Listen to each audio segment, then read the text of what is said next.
there's nothing like cracking that cellophane, pulling that record out. It just smells great.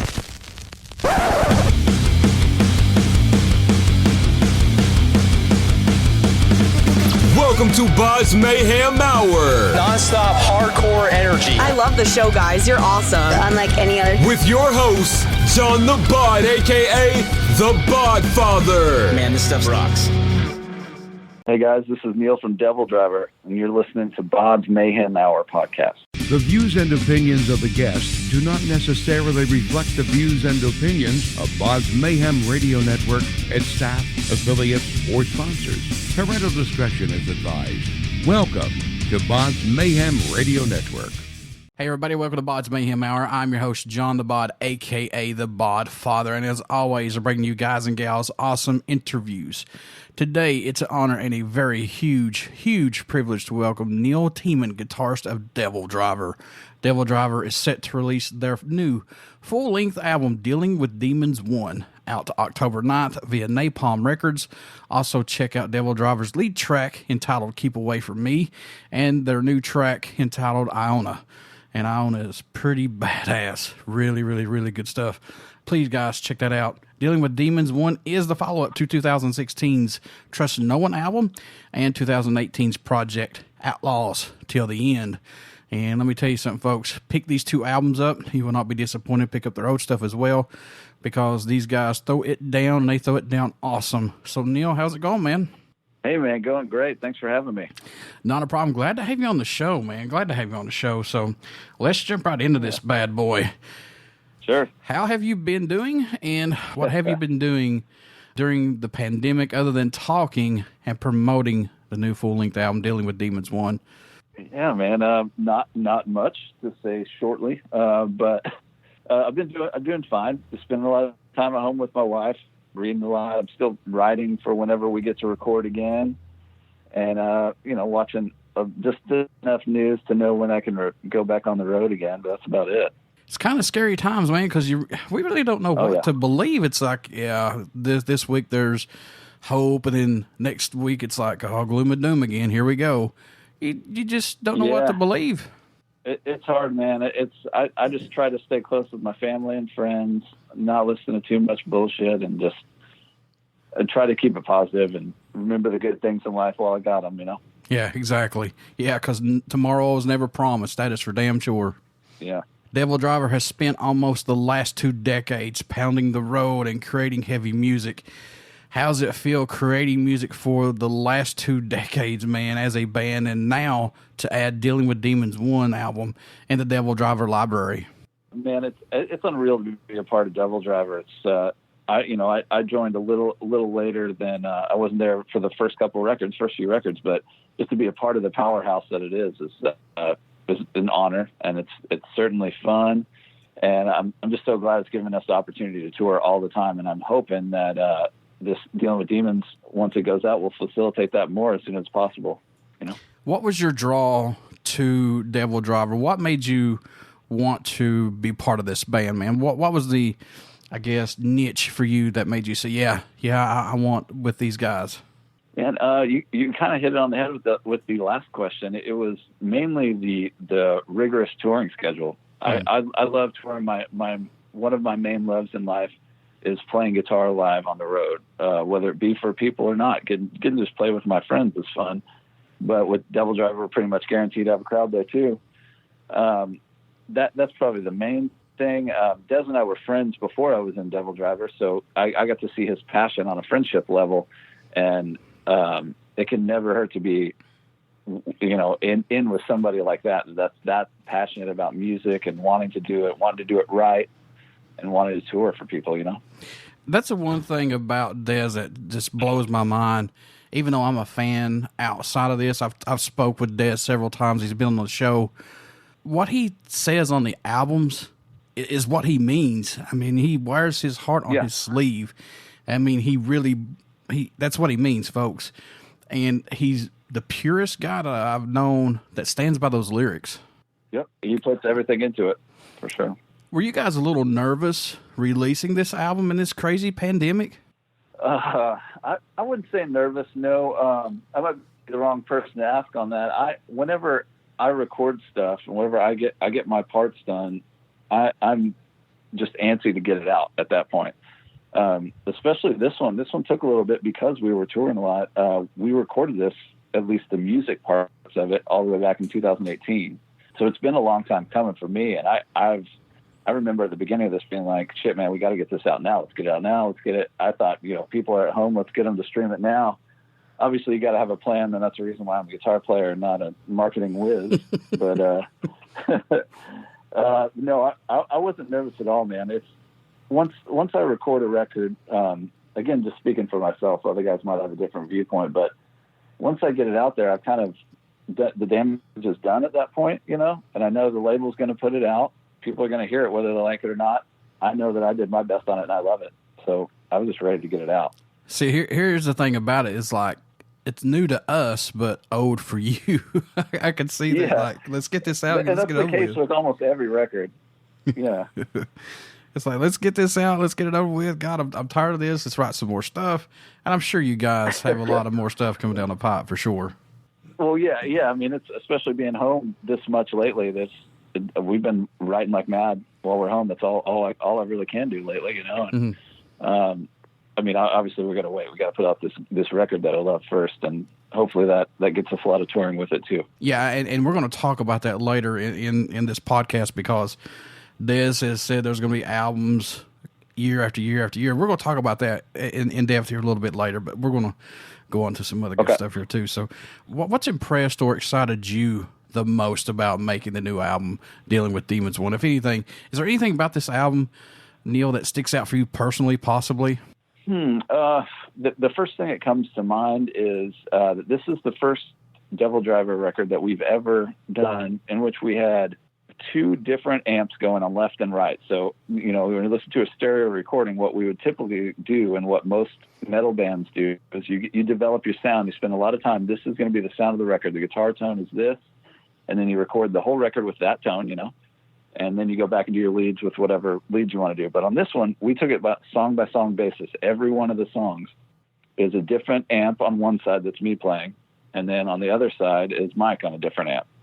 Not to say that we had 20 different amps for it, but like we picked a good 3 or 4 or 5 that we liked and just switched through those. But it really gave it a more classic feel. I guess I'm saying classic rock when I say classic. Mm-hmm. But it's kind of an older school way of recording. Obviously, you got to get the parts really right and really tight, and there's no room to mess up at that point. But I think it definitely makes it stand out sonically in our repertoire because of that. So you're saying it takes you kind of back to the days of the 2-inch tape wise? Yeah. I mean, it wasn't recorded on tape, but that's kind of obvious. But right. But it definitely the process that we went through is similar. Does this album expand the growth of the band's music from 2016, Trust No One? Because, I mean, I know you guys are always growing. I know you guys are constantly pushing those boundaries. Yeah, I believe so. I mean, I think that's kind of a subjective thing, and some people would tell you no, but definitely for me, I mean, so Trust No One was the first record that I was able to write and record with the guys, and I love that record. But it was definitely like, this has got to sound like DevilDriver. I'm not going to try to step on many toes because this is my first outing recording wise. And it's a lot of things have happened in the, since we recorded that in 2015. So it's been 5 years now.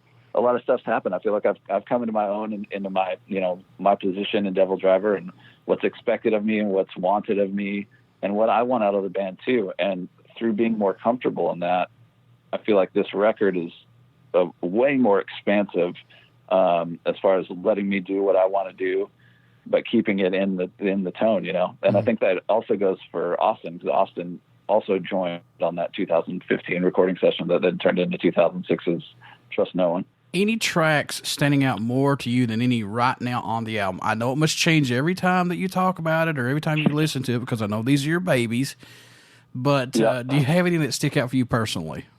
Right now, the two that are really resonating are Iona, and it's not just because it's been a single, but that's one that I wrote pretty much all of musically, and I really like that one. I can't wait to play that one live. And then the other one would be Vengeance is Clear. I think it's in the middle of the record. I think it's track 4 or 5, maybe 5. But Vengeance is Clear is like, more it's probably the most tribally sounding song we got, and I'm really excited about that one and people to hear it. Were there any tracks, Neal, that didn't make this album that we may see on another album, possibly? Yeah, I mean, yeah, you never know. It's something that we've never had a problem with is having enough material. I think we wrote somewhere when we were in the finalized demo stage, we were somewhere around in the mid 30s, 34, 35 songs. So there's a good 15 songs that didn't get on this record. I mean, you never know. It's as much up to the label as it is us at this point. If they want to get us in and record, then we'll do it. You know.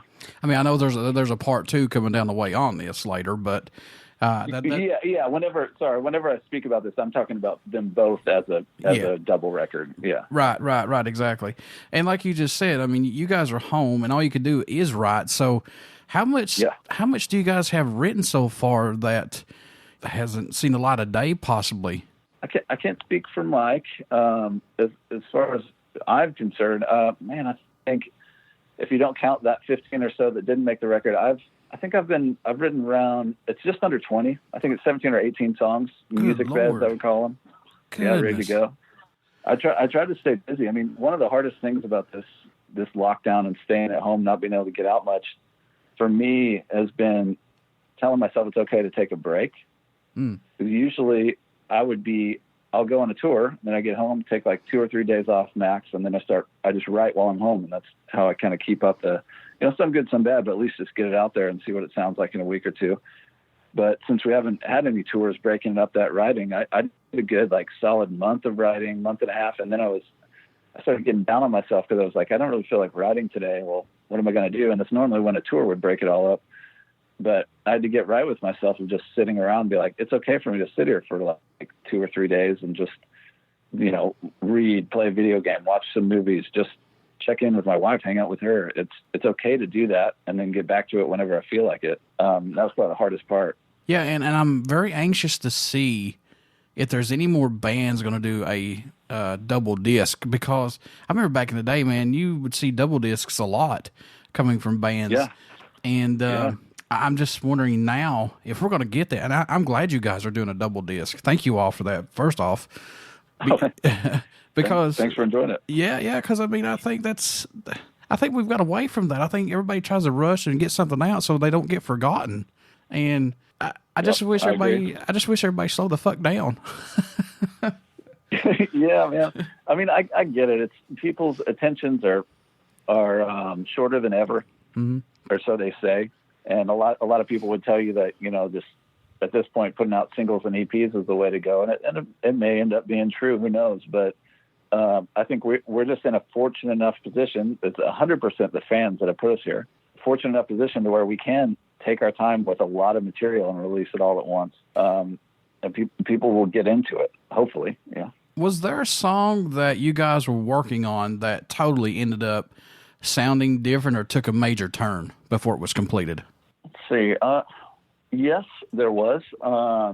There's one called "The Damned Don't Cry" that's at the end of this record, Volume 1. I think it's the 9th track, and that's one that I wrote with Austin, our drummer, and it's a good example of where Austin's a great guitar player. He's not necessarily the best at recording guitar or really getting his ideas out there, but as far as just sitting there and coming up with riffs, you want him in your corner, and he's worth listening to for sure.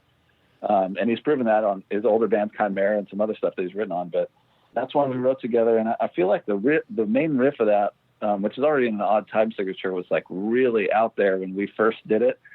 And I remember taking it, me and Austin wrote it, then I took it to Mike and Des, and they're like, man, this feels a little too weird, man. Can we tame it down? Like at least make it to where it's palatable, a little more than just you and Austin geeking out about time signatures. And I was like, yeah, okay. And then it ended up, bam, like I came back with some ideas in the next couple of days, and it was like, yep, that's it. That's the song. So yeah, I think that's the one that changed the most. Now, Des said, and I quote, "We're getting a new album every year up till 2024 or 25 from DevilDriver." Then Des quoted said he is taking a prolonged break that could last 4 or 5 years from there. Let's talk about that a little bit, man. Have they been any process of the outline of what he wants to do up till then? And do you see him actually doing that, taking a break from this for a while? Because, you know, you got all these songs in the quarantine right now. I think this the quarantine threw a wrench in that. I think. I guess we are still. I mean, you'll have a record this year, and then we got part 2. I assume it's still coming out next year. I'm a little bit the last to know on that, so you have to forgive me. But that's okay. As far as I know, that's going to come out. Like I said, I got plenty of songs in the chamber if we're ready to record. I know that was said pre COVID-19. So who knows what it means? I mean, that changed our whole industry for the worst. So who knows? But I would hope that he doesn't take a break. I don't want to take a break. But no, but I mean, if we're working that hard, you know, who knows? With this pandemic like this, man, that may fuel his fire even more to say, you know what, screw it. You know, we're gonna pound out albums every single year. I mean, I talked to him yesterday, and we didn't talk about that specifically, but he did say about how he was feeling so crazy, cooped up and everything. And he did say that once it's open, we're going to tour until we're dead. And I hope that's true. I sure miss it. I hope that's true. So this may have shined a little light on him and be like, oh God, do I really want to do this later? You know? Yeah. I mean, who knows what this forced break has made him think of. Hopefully it means we are touring a lot. I mean, even if that plan comes true, though, if that comes to fruition, that would still mean we're touring for the next, as soon as we can. That would be 3 years solid tour and 4 years solid tour. So that'd be good. So Steve Evans, he produced this album, correct? Yes. How was working with him on this? Did he get something out of you guys that maybe no one else may have gotten, possibly? 100% he did. Working with Steve Evans is a dream of mine. In particular, he's produced and recorded some of my favorite bands, made some of my favorite records. He did all the Dillinger Escape Plan records. I'm a huge fan of that band. He's mixing the Greg Fuciato single stuff that's coming out that's amazing right now. He did one of the biggest records for me, The Big Dirty by Every Time I Die. It was a huge record for me. So when his name came up, he also did the Outlaws Til The End record, but whenever his name came up to do it, I was stamping at the bit. I was jumping up on my seat like, yes, we got to get him. Please get him. And that's, fortunately for me, that's turned into a great friendship. And specifically what he changed on this record and got out of us that maybe someone else wouldn't have is we did pre-production on this record. And I know that's kind of that's of course a normal thing to do for a record. You go work up the songs, make sure they're ready for actual production of an album. But in this case, we rented out a place in Chino and stayed out there for 2.5 weeks and hammered out the songs it was just me, Austin, Mike, and Steve, and just hammered them out. And if this part didn't sound right, I'll play it again, try something different, play it again. And we put in the hours. We were there for, I think, 10 hours a day and just went. We took Sundays off. But besides that, we were just hammering out. And it was especially hard for Austin in that Austin's an amazing drummer, but he's definitely one of those guys that he plays it right. He plays it once. But then you tell him play it again. He's like, well, what did I do? Oh. And so it turned into a lot of like, no, we need to play this chorus again. We need to play this chorus for 2 hours and play it the same way to make sure that this feels right. You know, tempos are right, everything's right. And so we really put in the work with him that I don't think we would have put in with anybody else. And obviously having his expertise there in the room with us, obviously there was a price paid to him for it, but for me it's priceless. What do you hope everyone takes away, or message you hope they hear while listening to any of DevilDriver's music in general, Neal? What do you hope they get from it, man? I hope they can get some sort of release from whatever it is they need to release, man. If you're feeling angry, I hope you can listen to us in the car and just let it out. Obviously not on other drivers, preferably parked. But, in this day and age, I feel like everybody kind of needs some release, some time to just kind of let it, even if it is just headbanging in your living room, man, it's worth it. You should do it. Turn it up, piss off the neighbors for a little bit, get some release from all the negative shit that's going on. Okay, so everybody's doing live streaming. Have you guys talked about doing some live streaming events possibly for this new album coming up? Yeah, we have. And I mean, don't quote me, but I don't mind being in a podcast about it. I'm pretty sure we are going to do at least one or two this year. We're going to try to do something. We got to do something to get this record out and kind of drum up some business on it. The real problem with it is maybe me. I have severe asthma. I don't talk about it all the time, but it really kind of came to a head when all this virus stuff happened and people I know were dying from it. I can't risk it, like I'm one of those guys that goes in the hospital and doesn't come out with this kind of thing. So we got to make sure it's really done right and safely. We're not quick to just go jump in on it because that could be my last show, and I don't want that to happen. Oh Jesus, yeah, definitely. No. I hate to get all morbid and shit, but that's the reality of it. And Des has asthma as well, so you're talking about two of us that this could be seriously affect, and it's not worth a show. But we're already taking steps. We have many talks about it. We're already taking steps to kind of get there to where we can get something, because that's the thing we miss. We like playing live. That's what it's all about to us. But we just got to make sure we do it right. So for the fans who have not got to see you guys live as of yet, and shame on you if you have not, what can they get at a show from DevilDriver?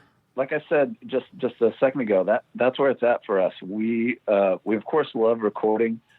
We like going and meeting people. We like seeing new places. But the pinnacle, definitely of my career, and I'm pretty sure the others of the band would say this, is live performance, playing live and getting to make that magic moment that you just can't recall. You can't get it again. And we try to do that every night. And I think what you're missing out on is again, that getting that release out with all your friends and stuff. But it's always going to be a magical moment with us. We try to make it so. Every night I go in there with that special feeling like, fuck, I get to do this for a living. I get to do this right now, and these moments that we may never have again. I think about that all the time when I'm on stage, and I try to give it the best. And there's nothing better than watching my guys just kill it right next to me. And I know that translates out to the crowd. What made you want to become a musician? What was that spark for you, if you can recall, that said, yeah, I want to try this, or I want to do this? Man, I don't know that I can remember one thing. I definitely, my first concert had a lot to do with it. My first concert was ZZ Top and Leonard Skinner in Tulsa, Oklahoma. And I want to say I was 11 or 12.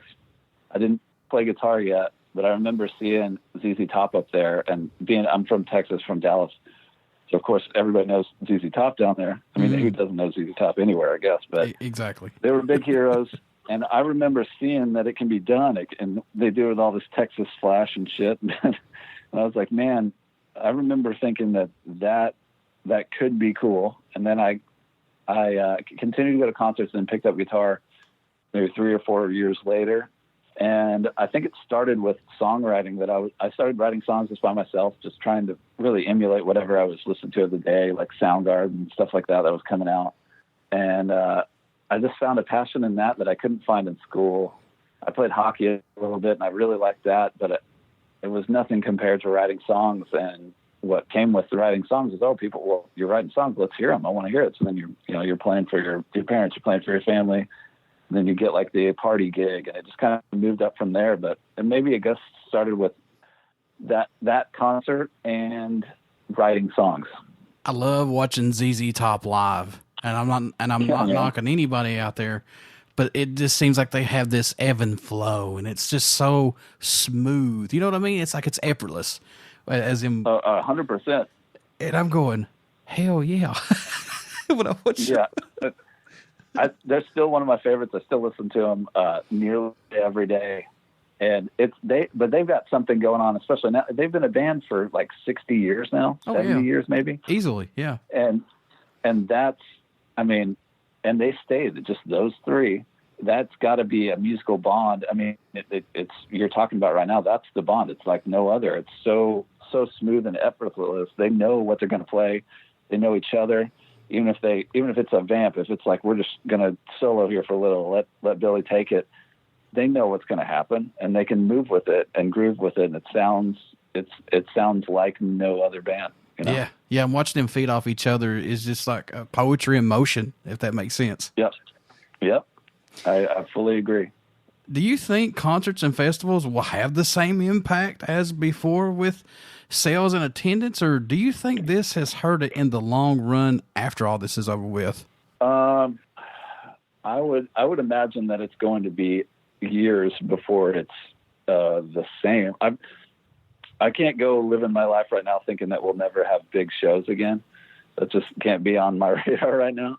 But to be a realist, there's no way that they're going to have festivals with, over 5,000 people in a normal way, a normal fashion that we've seen in the last 30, 40, 50 years. There's no way they can do that in another, at least a year, maybe 2 years. It just doesn't seem safe. It seems really short-sighted if they were to do something like that.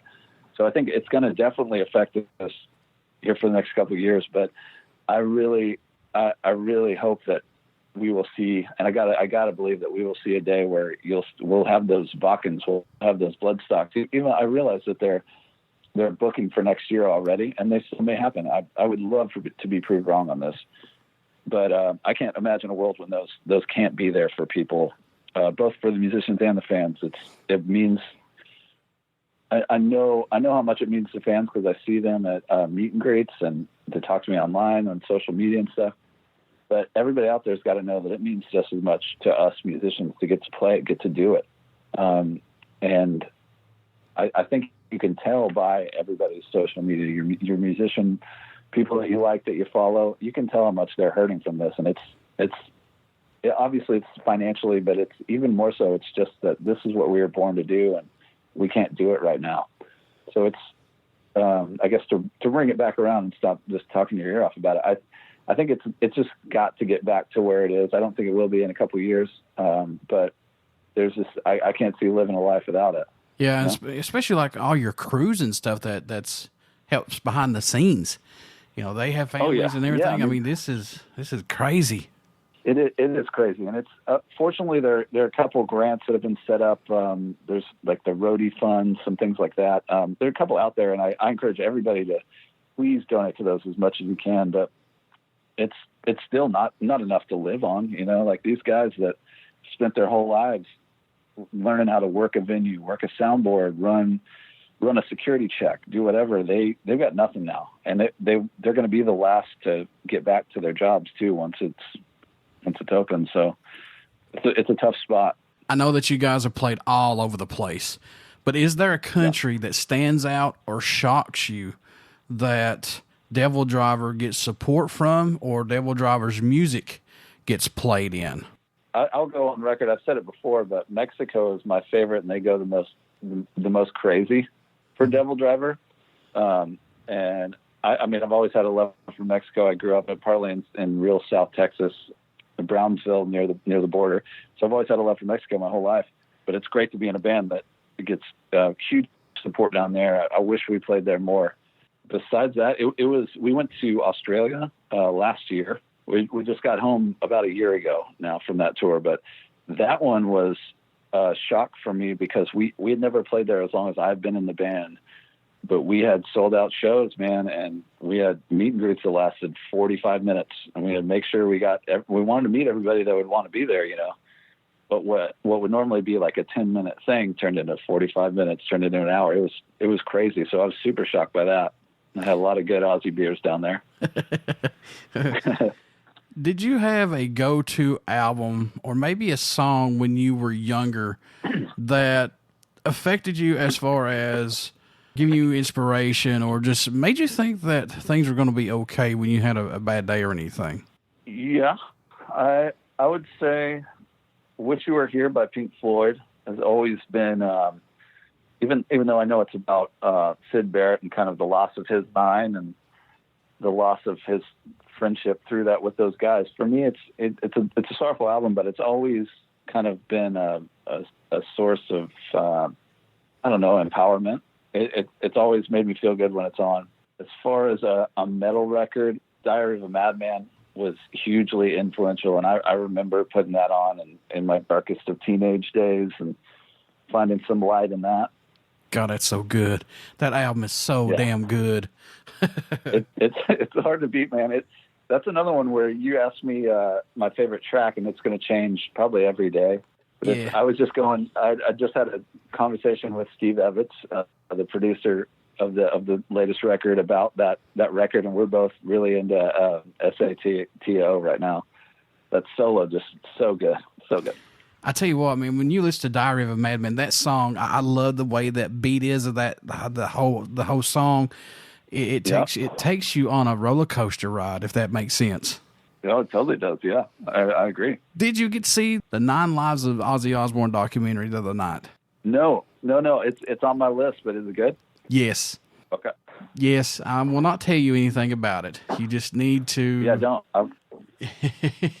No teasers. I've got a little. I've got a little list going on my phone. It's part of this trying to control all the boredom. But it's a list of everything I need to watch, and it's on that. So It's good, really good. cool. Yeah, I'm sure I'll love it. Folks, you want to get out and pick up DevilDriver. They're set to release their new full-length album, Dealing with Demons Volume 1, out October 9th, day after the greatest man on Earth's birthday, mine, John the Bot. October 9th via Napalm Records, and you will not be disappointed. I told Dez to release this on my birthday, but, I just said, hey, man, do whatever you want to. That's totally fine with me. We'll just keep getting closer every year. That's what I'm talking about. Neal, how can folks stay in touch with you guys, buy some merchandise, this new album, everything DevilDriver related? How can he do that?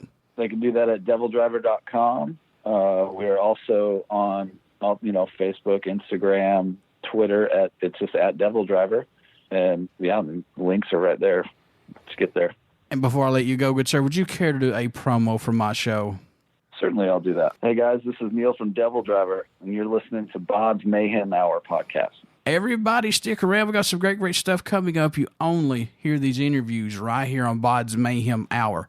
And BODS Mayhem Hour podcast, please check out our Facebook page. It has our podcast link, YouTube link, and be sure you subscribe to our YouTube link because you do not want to miss all of these interviews that's coming up. Also, get out and pick up DevilDriver's new album that's coming out, Dealing with Demons Volume 1, October 9th via Napalm Records. And check out their old stuff too. Trust me, folks, you will not be disappointed. This band brings it every time they put an album out. So, Neal, thank you to all the guys, and keep doing what you're doing, man. I will. Thank you for having me.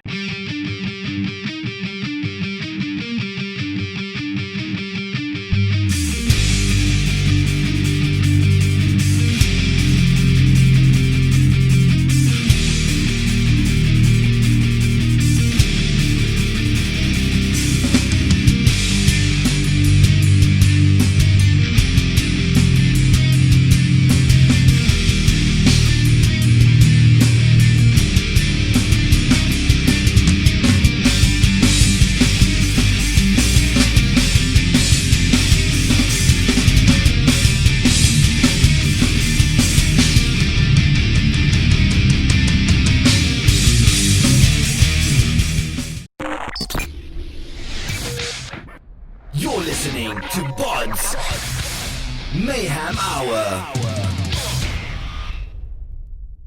Follow us on Facebook, Twitter, and Instagram.